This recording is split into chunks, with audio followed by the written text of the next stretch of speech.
বিশ্বনবী নবী মুহাম্মদুর রাসূলুল্লাহ সাল্লাল্লাহু আলাইহি ওয়াসাল্লাম খাস করে ওখান থেকে ঘুরে আসার পর বেলাল বাড়িতে রয়েছে। বেলালের সঙ্গে দেখা হয়েছে। বেলালকে বলছে, বেলাল রে, তুমি তো এখন এখানে রয়েছ। হে বেলাল, আমি একটা দৃশ্য দেখে আসলাম। তুমি আমার আগে আগে আগে আগে জান্নাতের মধ্যে ভ্রমণ করছো, জান্নাতের মধ্যে ঘাটা বেড়া করছো।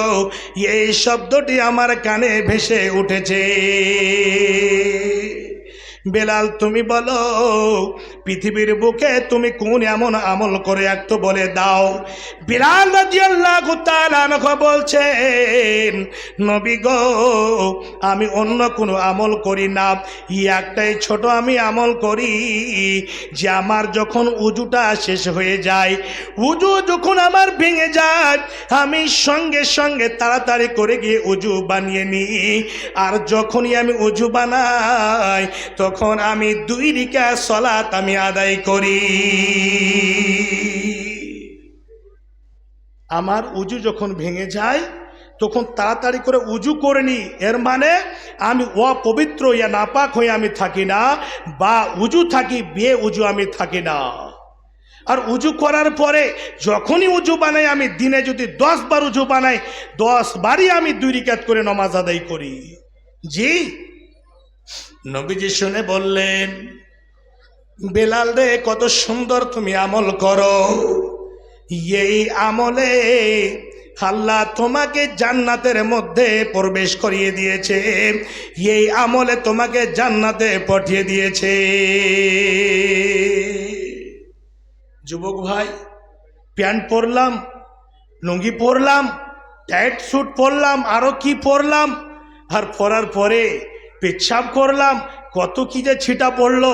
আরে আল্লাহু আকবার, আল্লাহর কসম করে বলছি, কি শিক্ষিত কি অশিক্ষিত চোঙ্গা পেন পরে এত টাইট পেচ্ছাপ করতে বসেছে, তো পেচ্ছাপ আর ভালো হয়ে হয় না। অল্প অর্ধেকটা হলো, তারপরে দাঁড়িয়ে দাঁড়িয়ে আবার অর্ধেকটা করে, আল্লাহু আকবার, মনে হচ্ছে এখান থেকে ছিটাতে ভিজে গেল।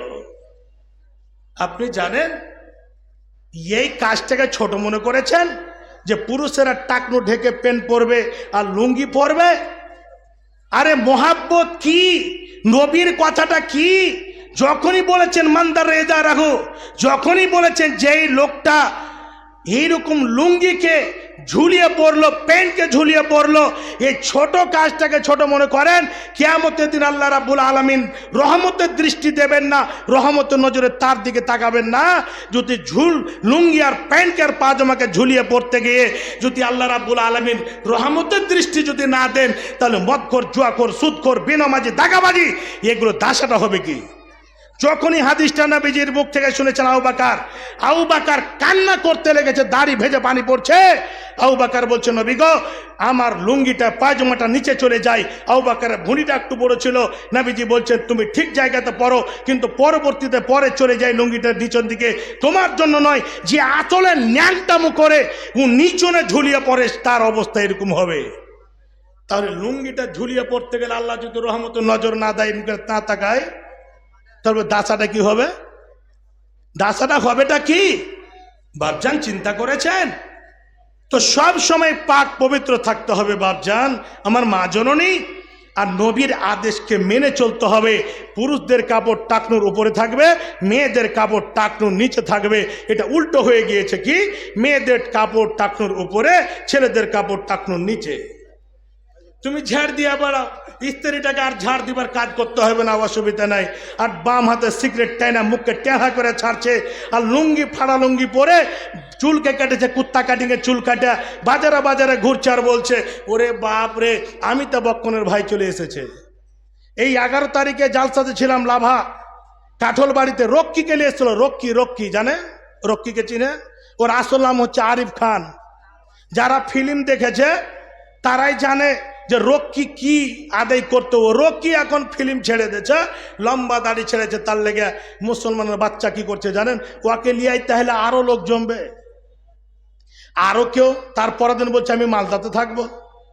তারপরে টোটালে ওর আসা যাওয়া খরচ 85,000 টাকা খরচ ওর পিছনে করলো। লোকটা বেশি হবে। আমি কালেকশন করতে লাগলাম, লোক এমনভাবে বসে গেল মনে হচ্ছে সুই ঢোকার মতো আর জায়গা নাই, পেচ্ছাপ লাগলে ওখানেই স্যালাইন চালিয়ে দেবে, অন্য জায়গায় উঠে যাওয়ার আর ব্যবস্থাই নেই।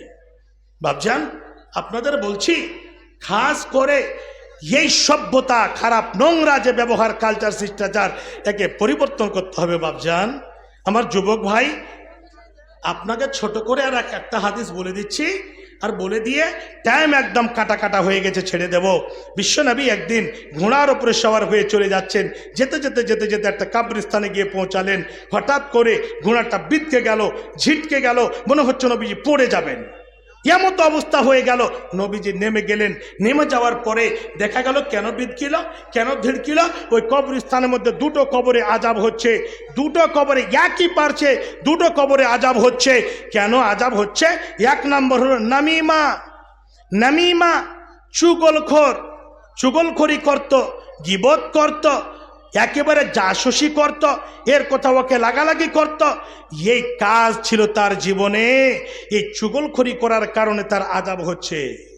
আর ওই আজাবটা জিন ইনসান ছাড়া সমস্ত প্রাণী শুনতে পায়। জি, কবরের আজাব, কবরের দৃশ্য, আর জাহান্নামের যদি দৃশ্য আমরা চোখে দেখতাম, আমরা যদি কানে শুনতে পেতাম, তাহলে মা বাবা ছেলে মেয়েকে আমরা কবরে দিতাম না। জি। দ্বিতীয় নম্বরে কবরে কিসের জন্য আযাব হচ্ছে? দ্বিতীয় নাম্বার হলো পাক পবিত্র থাকতো না, পেচ্ছাপ করে নিল, পানি না পানি না ঢেলনা ঢেলনা টিস্যু পেপার না কিছু পেপার, একেবারে একটু এদিক ওদিক করে কাপড়ে মুছে চলতে লাগলো। কোন জায়গাতে পড়লো পায়ে, কোন শরীরে পড়লো, কোন জামাতে পড়লো, এই জামা কাপড় সব পেচ্ছাপে ধুয়ে গেল। আল্লাহু আকবার। এ দুটো কারণের জন্য ওই কবরে আযাব হচ্ছিল। বাপজান আমার, এটা ছোট ছোট কথা বললাম, বড় কাজের জন্য আর কত যে ভয়াবহ শাস্তি হবে সেটা আল্লাহই ভালো জানেন।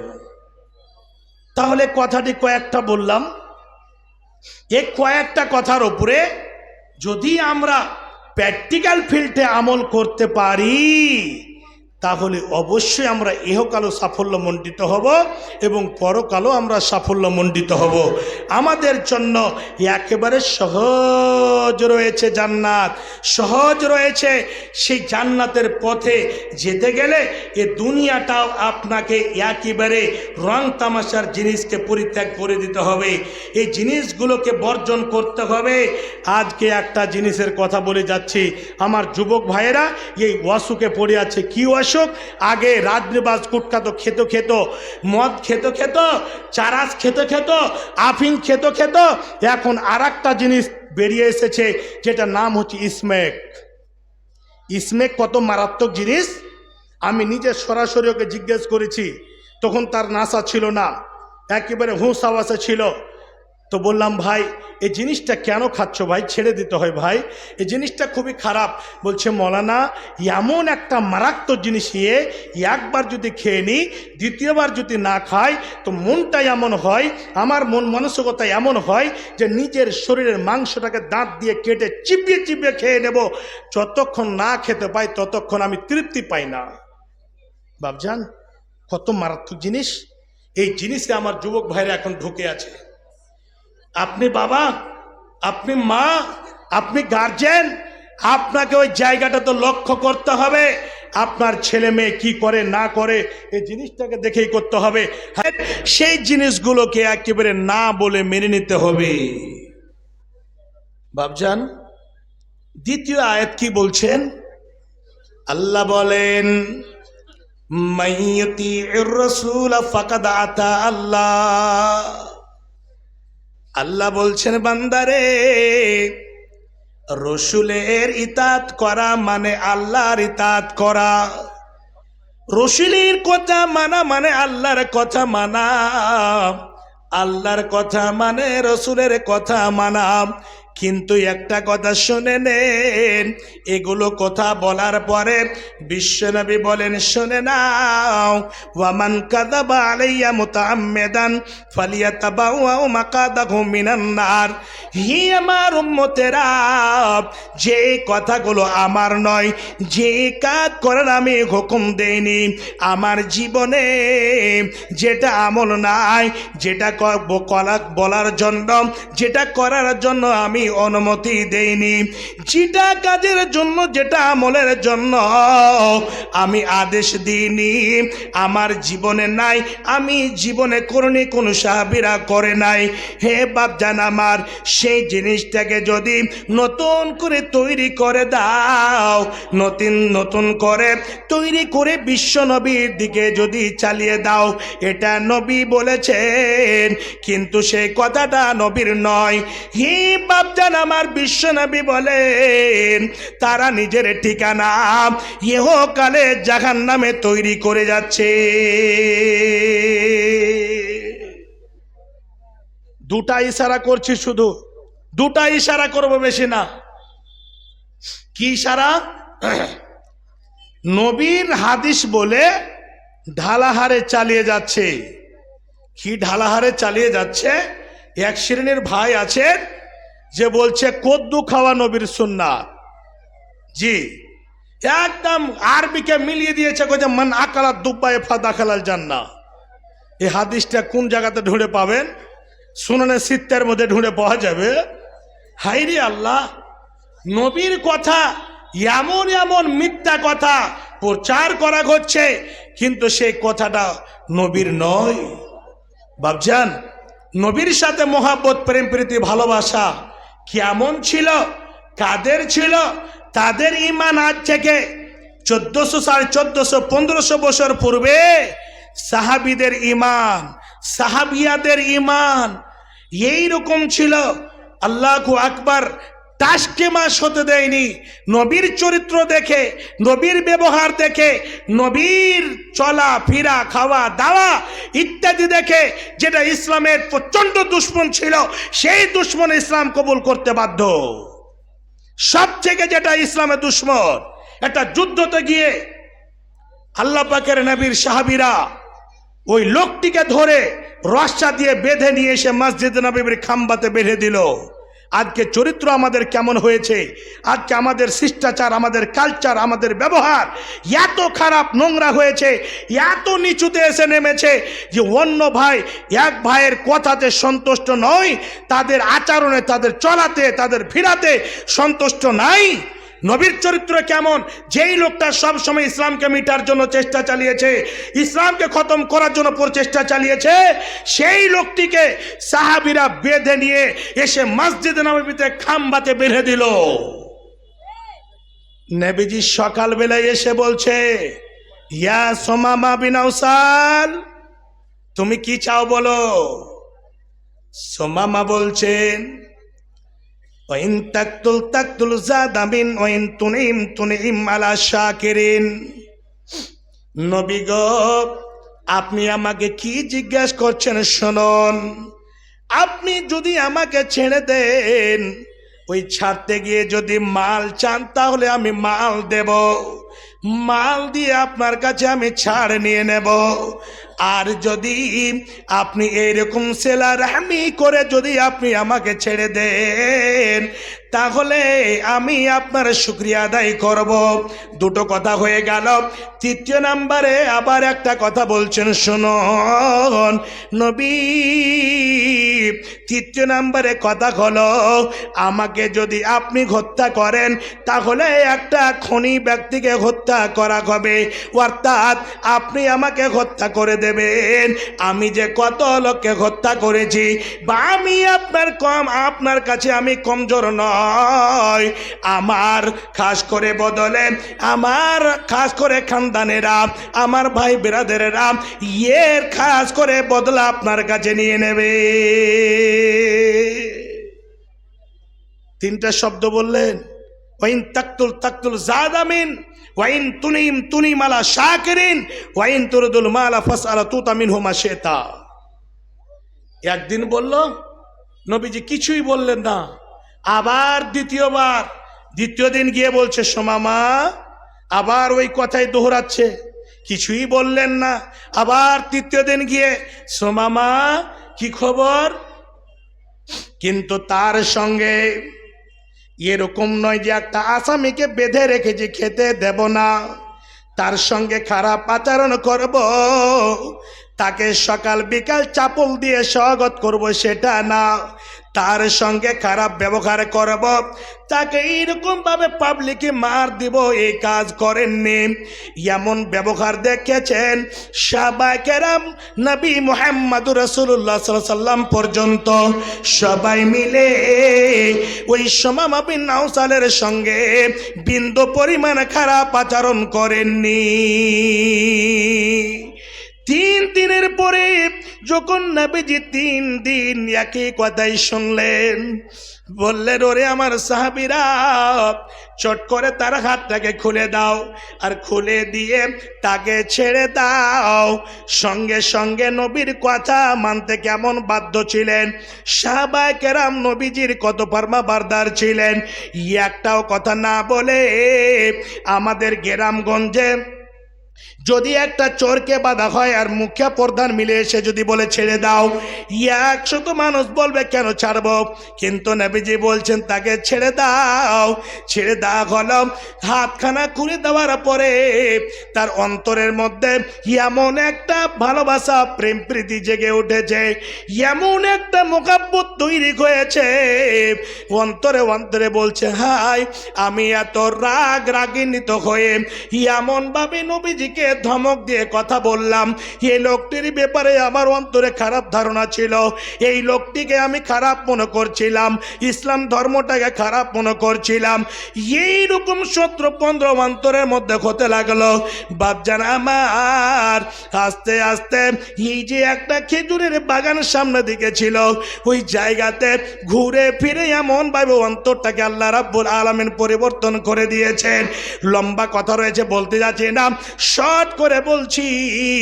আবার ওখান থেকে সরাসরি বিশ্ব নবী মুহাম্মদুর রাসূলুল্লাহ সাল্লাল্লাহু আলাইহি ওয়াসাল্লামের কাছে গিয়ে বলছেন, নবী গো,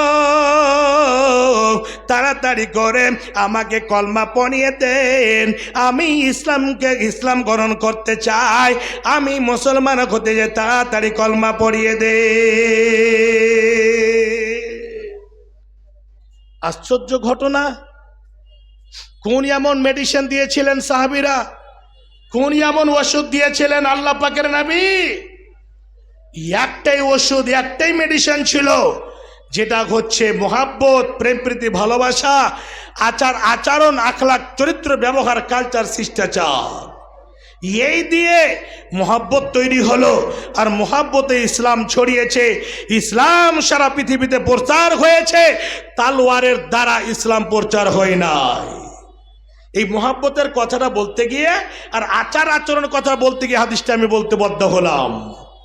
এমন একটি লোক ছিল, যেই লোকটি একেবারে সেই যুগে এলান করে দিল, কোরআনের মধ্যে তার কথাটাকে আল্লাহ রাব্বুল আলামিন ভালো করে এঁকে দিয়েছেন, লিখে দিয়েছেন। কি লিখেছেন?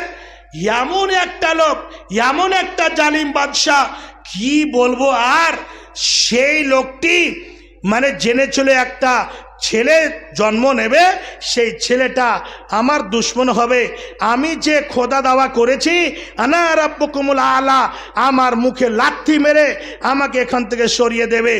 এমন স্বৈরাচারী শাসক ছিল যে সেই সময় ছেলে যদি জন্ম হতো তাহলে তাদেরকে ঢালাহারে কতল করে দাও, মেয়ে হলে রাখো, এইরকম এলান জানিয়ে দিয়েছিল। একদিনের ঘটনা, হাদিসটা আপনারা পাবেন মুসনাদ আহমদ।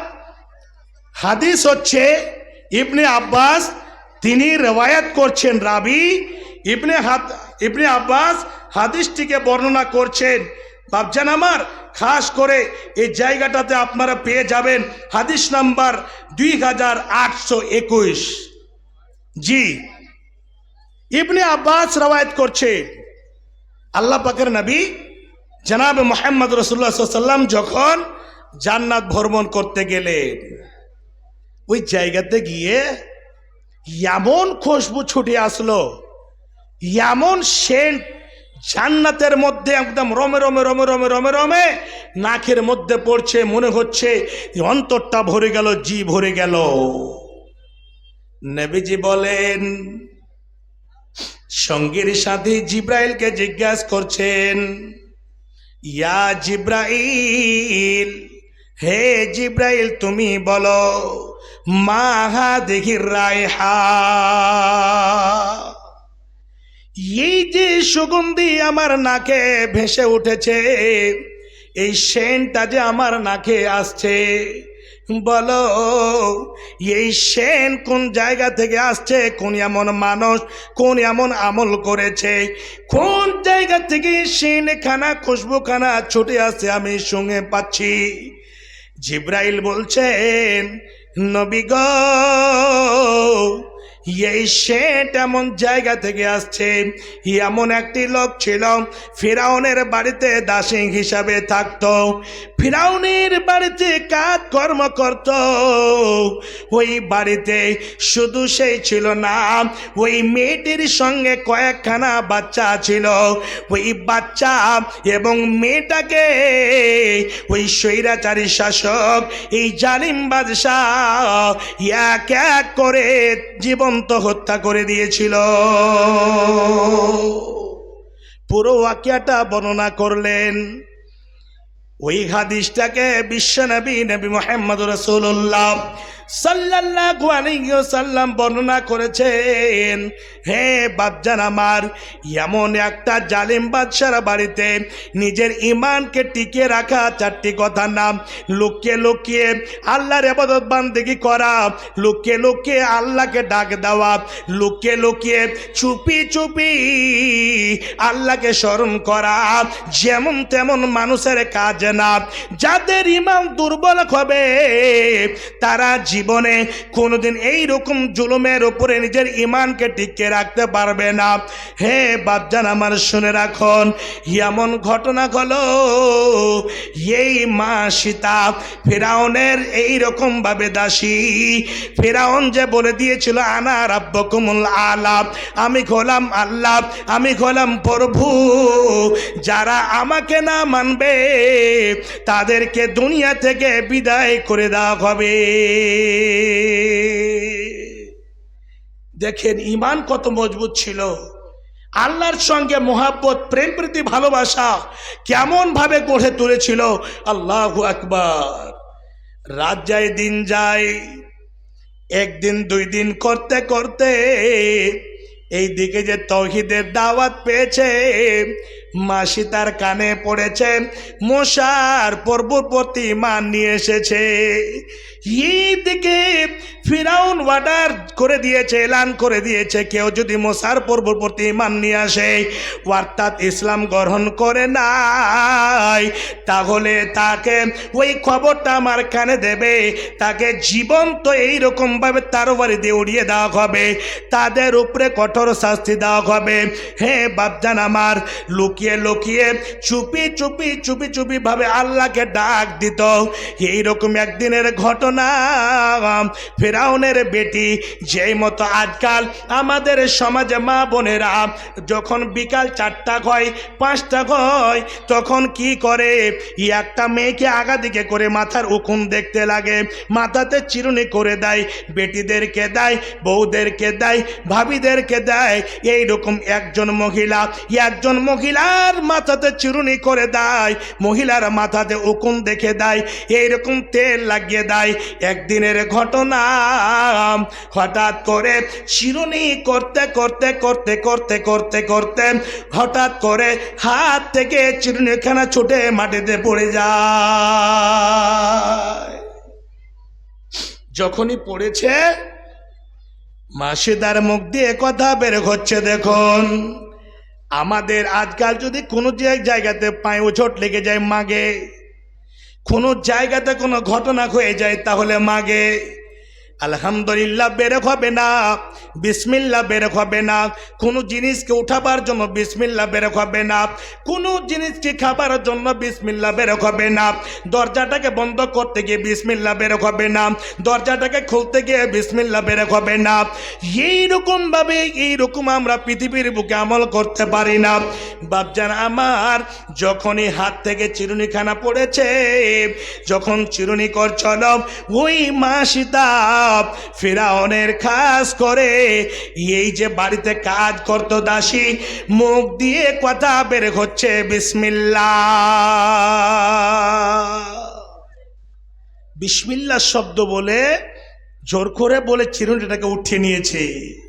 যখনই উঠিয়েছে তখনই একেবারে ফেরাউনের মেয়ের একদম কানে কথাটা পড়ে গিয়েছে, ওর মাথার মিটার একদম বনবন বনবন করে ঘুরতে লেগেছে। আর বলছে, কি বলছে? বলছে, হে বলো, তুমি আমার বাবার বাড়িতে থাকো, তুমি আমার বাবার দেওয়া খাও, আমার বাবার বাড়িতে তুমি সমস্ত জিনিস ব্যবহার করো, আমার বাবা তোমাকে আমার বাড়িতে রেখেছে, এই চিরুনিটা যে উঠালে তাহলে তুমি কি আমার বাবার নামে উঠিয়েছ বলো? সেই জায়গাতে যখনই বলেছে, ইমান কত মজবুত দেখে নিজেকে আর টিকে রাখতে পারলো না।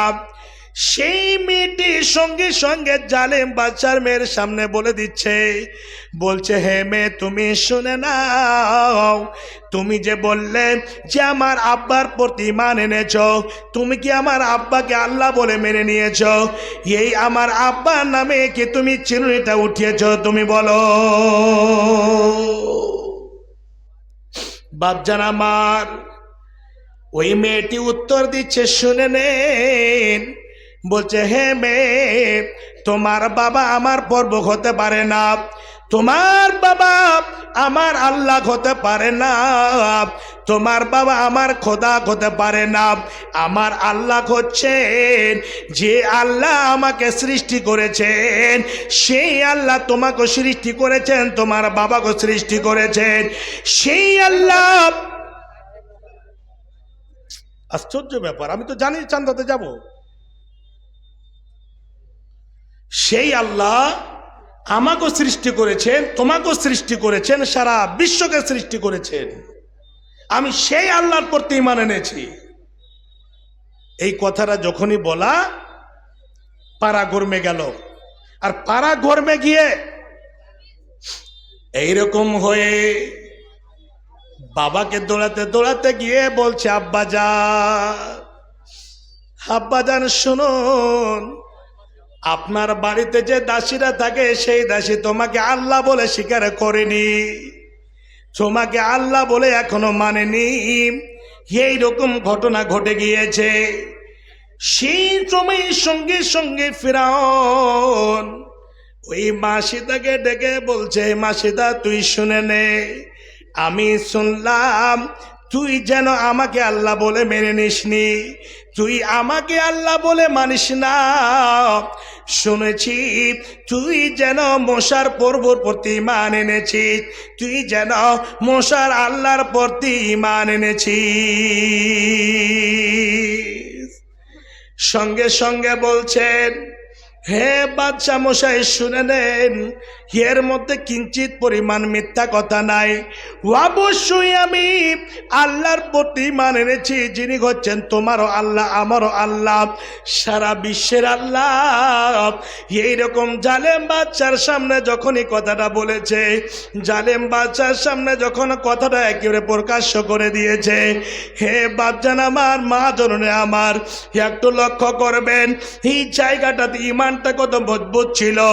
যখনই বলা, ফিরাউন বলছে, হে মাসিদা তুই শুনে নে, এত কঠোর তোকে শাস্তি দেব রে, তোকে শুধু শাস্তি দেব না, তোর বাড়িতে আমার বাড়িতে তোর সঙ্গে এই যে 3-4খানা ছেলে বের রয়েছে, এই ছেলেগুলোকে একটা একটা করে জীবন্ত হত্যা করে দেব। মেয়েটি বলছে, বাদশা নামদার, আমার এখানে আমার বাবা নাই, আমার এখানে কেউ নাই, আত্মীয় স্বজন নাই, আপনার বাড়িতে আমি দাসী হিসাবে থাকি। ঈমান আনতে গিয়ে যদি নিজের ছেলেগুলোকে জীবন্ত হত্যা করে দিতে হয়, আমার ছেলেগুলোকে যদি আমাকে দুনিয়া ছেড়ে বিদায় করে দিতে হয়, শুনে নেন বাদশা নামদার, আমার ছেলে একটা করে সমস্ত ছেলেগুলোকে আমি বিদায় করে দেব, কিন্তু জেনে নেন আমি আপনাকে আল্লাহ বলে কখনো স্বীকার করব না, জীবন গেল আমি আপনাকে খোদা বলে মেনে নেব না। এই কথা যখনই শুনেছে, জাল্লাদের হুকুম করে দেওয়া হলো, করে যাব ঘি একটা খুব বিরাট বড় একটা কড়াই নিয়ে আয়। কড়াইটাকে নিয়ে এসে সেই কড়ার মধ্যে তেল দিয়ে দেওয়া হলো। হে বাচ্চারা আমার, তেলটাকে খুব প্রচন্ড আগুন দিয়ে টকবগা করে ফুটিয়ে, মাসিদা দাঁড় হয়ে আছে, ছেলের মা দাঁড় হয়ে আছে। ওই যে জালিম বাচ্চার কাজ দেখেন, যেই মা নিজের ছেলে মেয়েকে 10 মাস 10 দিন ধারণ করে রেখেছে, যেই মা নিজের ছেলে মেয়েকে কষ্ট করে মানুষ করেছে, ঈমান আনার কারণে মায়ের সামনে দিয়ে একটা ছেলেকে টেনে নিয়ে ওই ডগবগা খাস করে ফুটন্ত তেলের মধ্যে এরকম মায়ের সামনে সেই ছেলেটাকে ফেলে দেওয়া হলো। আবার বলছে, মা সীতা, এখনো তোর সময় আছে, একটা ছেলেকে আমি মেরে দিলাম, ইয়ার পরে একটা করে তোর ছেলেগুলোকে বিদায় করে দেব। এই বাচ্চার আমার যখনই ছেলেটাকে ফেলেছে, মায়ের চোখ দিয়ে পানি ঝরছে আর বলছে, আল্লাহ তোমার প্রতি ঈমান আনার কারণে এইরকম দশা হয়েছে। এইরকম করে একটা করে 2টা 3টা 4টা ছেলেকে এসে তেলের মধ্যে দিয়ে জীবন্ত হত্যা করে দেওয়া হলো। শেষের বেলায় একটা দুধ খাওয়া ছেলে মায়ের কোলে রয়েছে। মাসুদা বলছে, আমি ছেলেটাকে এমন ভাবে লুকিয়ে নিলাম, ওই ছেলেটাকে কাপড় দিয়ে ঢেকে নিলাম, যাতে করে আমার ছেলেটাকে কেউ দেখতে না পায়, এই ছেলেটাকে যেন আমি বাচ্চা নিতে পারি। শেষের বেলায় ওই দুধ পান করা ছেলেটাকে ওই মাসুদাকে টানাটানি করতে করতে জেনে নিল ছেলে আছে। ওই ছেলেটাকে মায়ের কাছ থেকে যখন কাড়াকাড়ি করতে লেগেছে, ওই ছেলেটাকে যখন ছিনিয়ে নেওয়ার চেষ্টা করতে লেগেছে, হ্যাঁ বাপজান আমার, ওই ছেলেটি দুধ খাওয়া অবস্থায় কথা বলার শক্তি দিলেন আল্লাহ। আল্লাহ বলেন, বাচ্চারে তুই তাড়াতাড়ি বলে দেয়।